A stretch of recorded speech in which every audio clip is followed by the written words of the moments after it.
Et la journée la moins productive de la semaine, j'imagine que vous la connaissez, c'est le vendredi. Comment est-ce qu'on fait pour rendre son vendredi beaucoup plus payant, beaucoup plus productif? Restez avec moi.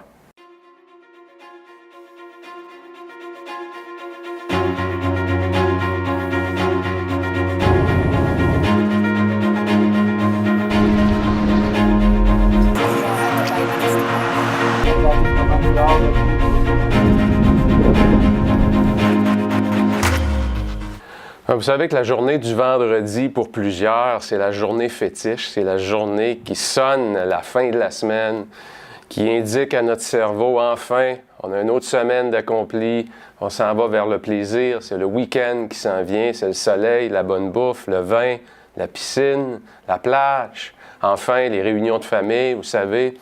Et très souvent, lorsqu'on rentre travailler, le matin, souvent, les gens, qu'est-ce qu'ils font? À la machine à café, ils vont discuter de leur projet du week-end.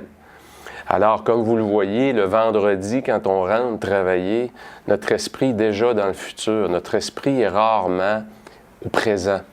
Et c'est un grand défi, puisque pour être productif, pour produire des tâches à valeur ajoutée, il faut avoir notre focus, notre attention sur le moment présent, sur la tâche à accomplir. Alors, une stratégie que j'applique, je vous dirais, depuis une dizaine d'années, puis qui m'a tellement aidé à partir mes semaines en force, et à les terminer en force également, c'est de bloquer une heure dans ma journée. Assurez-vous de trouver une heure dans votre journée. Ça peut être soit la fin de l'avant-midi, ce que moi j'aime beaucoup faire, de 11h à midi, ou encore le 3h à 4h, qui sonne la fin de la journée. Et le 4 à 5 est plus difficile parce que là, on est vraiment déconnecté, on commence à vraiment être branché sur le week-end. Et pendant cette heure-là, ce que moi j'appelle votre heure de gloire, qu'est-ce que vous faites? Vous avez votre agenda qui est ouvert, vous avez votre liste des priorités qui est devant vous. Ça peut être une grande liste de choses à faire, hein? Votre to-do list, des fois, s'allonge. Et là, on va décider, en faisant l'analyse de ce qu'on a accompli cette semaine, on va décider c'est quoi nos 3 grands projets, nos 3 grandes priorités pour la semaine suivante. Et un coup qu'on a trouvé c'est laquelle, nos 3 grandes priorités, on va les inscrire à l'agenda. On va déterminer combien de temps on a besoin à passer sur ces priorités-là pour les faire progresser. Et on va aller inscrire des plages horaires sur notre agenda.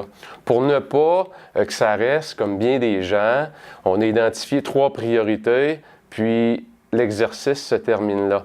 Alors que le jour où on prend notre priorité, qu'on l'inscrit à l'agenda, on vient de faire une étape supplémentaire, c'est l'étape de l'engagement. Parce que je sais, exemple, que lundi matin, à 9h30, je travaille sur ma priorité numéro 1, qui est mon projet numéro 1, et je fais ça pendant 90 minutes. Et c'est déjà bloqué à mon agenda. Alors imaginez, quand je rentre travailler lundi matin, ou que je regarde mon horaire le dimanche soir et que je regarde ça, mon esprit est déjà ancré sur ma première tâche. Mon esprit, il travaille en arrière-plan, il va me permettre de doubler ma productivité la semaine suivante. L'autre chose également, ça vous permet de passer un super beau week-end parce que vous ne transportez pas vos problèmes la semaine au travail avec vous à la maison. Donc, ça vous permet de déposer vos problèmes, vos défis sur papier, les inscrire à l'agenda et de regarder votre agenda et lui dire « Écoute, problème, on va se revoir la semaine prochaine. En attendant, reste bien ancré là. Et puis, repose-toi, on se revoit la semaine prochaine. » Alors, des fois, c'est des petites stratégies, des trucs comme ça qui vont vous permettre vraiment de déconnecter parce qu'on sait que récupérer, se reposer, c'est tellement important. Donc, votre fin de semaine va être consacrée à des activités de plaisir, à renouer les liens qui sont importants pour vous, que ce soit avec votre famille, votre conjoint, conjointe, des amis. Et puis, ça va vous permettre vraiment de retrouver cette énergie-là qu'on doit avoir le lundi, mais surtout quand vous rentrez au travail le lundi, d'avoir une longueur d'avance, comme je dis souvent, sortir des blocs comme un sprinter, hein? C'est que vous, le lundi matin, vous êtes prêt. Vous avez votre plan. Votre plan est déjà inscrit à l'agenda et ça vous permet vraiment de sortir des blocs avec énormément de puissance pendant que les gens essaient de faire la transition entre les moments de plaisir qui est le week-end et le lundi matin. Et ça, pour plusieurs, ça prend souvent une grosse demi-journée. Alors, je vous souhaite une super semaine.